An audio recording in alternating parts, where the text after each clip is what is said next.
ಕಳೆದ ಅನೇಕ ಶತಮಾನಗಳಿಂದ ಈ ರೀತಿ ಆಕ್ರಮಣಗಳು ನಡೀತಾ ಇದೆ. ಅದು ಬೇರೆ ಬೇರೆ ರೂಪದಲ್ಲಿ, ಬೇರೆ ಬೇರೆ ಆಯಾಮಗಳಲ್ಲಿ, ಬೇರೆ ಬೇರೆ ಸ್ವರೂಪದಲ್ಲಿ ಆಗ್ತಾ ಇತ್ತು. ಆದ್ರೆ ಇತ್ತೀಚೆಗೆ ಅತ್ಯಂತ ಅಪಾಯಕಾರಿ ಸ್ವರೂಪ ಅಂತ ಹೇಳಿದ್ರೆ ಇವತ್ತು ಕಾರ್ಪೊರೇಟ್ ಜಿಹಾದ್.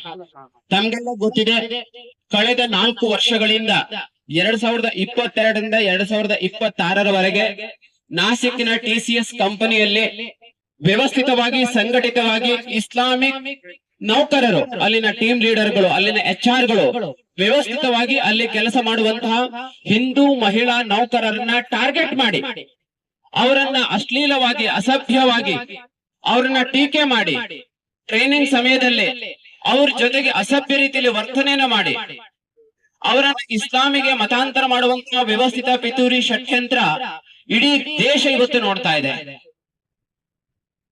ಸುಮಾರು 76 ದೂರುಗಳನ್ನ ಇಮೇಲ್ ಮೂಲಕ ಪ್ರತ್ಯಕ್ಷವಾಗಿ ಅಲ್ಲಿನ HR ಮ್ಯಾನೇಜರ್ ಅವರಿಗೆ ಕೊಟ್ಟರೂ ಸಹ ಆ ಎಲ್ಲ ದೂರುಗಳನ್ನ ದುರ್ಲಕ್ಷ್ಯ ಮಾಡಿ ನೀವು ಕಾರ್ಪೊರೇಟ್ ಅಲ್ಲಿ ನೀವು ಕೆರಿಯರ್ ಅನ್ನ ಮಾಡ್ಬೇಕಂತ ಹೇಳಿದ್ರೆ ಇಂತಹ ಲೈಂಗಿಕ ಕಿರುಕುಳವನ್ನ ಸಹಿಸಬೇಕು ಹೇಳುವ ಒಂದು ಮಾನಸಿಕತೆಯಿಂದ ಕಳೆದ 4 ವರ್ಷಗಳ ಕಾಲ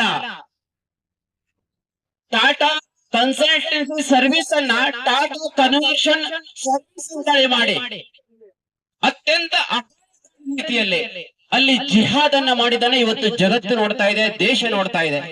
ಇವತ್ತು ನಾವು ನೋಡ್ತಾ ಇದ್ದೇವೆ ಬೆಂಗಳೂರಿನ ಕೆಲವು IT ಕಂಪನಿಗಳಲ್ಲಿ, ಅದೇ ರೀತಿಯಲ್ಲಿ ನೋಯ್ಡಾದ IT ಟೆಕ್ ಪಾರ್ಕ್ ನಲ್ಲಿ, ಹೈದರಾಬಾದ್ ನಲ್ಲಿ ಇಂತಹ ಕಿರುಕುಳಗಳು ಅಲ್ಲಿನ ಟೀಮ್ ಲೀಡರ್ ಇವತ್ತು ಸೋಷಿಯಲ್ ಮೀಡಿಯಾಗಳಲ್ಲಿ ಇವತ್ತು ಚರ್ಚೆ ಆಗ್ತಾ ಇದೆ. ಇವತ್ತು TCS ಅಲ್ಲಿನ ಟಾಟಾ TCS ಒಂದು ಆ BPO ಯೂನಿಟ್ ಒಂದು ಉದಾಹರಣೆ ಇದೆ ಬಂಧುಗಳೇ. ಇಡೀ ದೇಶದಲ್ಲಿ ಇವತ್ತು ಕಾರ್ಪೊರೇಟ್ ಜಿಹಾದ್ ವ್ಯವಸ್ಥಿತವಾಗಿ ಇವತ್ತು ಪ್ರತಿಷ್ಠಿತ IT ಕಂಪನಿಯಲ್ಲಿ ಕೆಲಸ ಮಾಡುವಂತಹ ಸ್ಕಿಲ್ಡ್ ಲೇಬರ್ ನೌಕರರನ್ನ ಇಸ್ಲಾಮಿಗೆ ಮತಾಂತರ ಮಾಡುವಂತದ್ದು ಇವತ್ತು ಈ ಒಂದು ಕಾರ್ಪೊರೇಟ್ ಜಿಹಾದ್ ಮೂಲಕ ನಡೀತಾ ಇದೆ.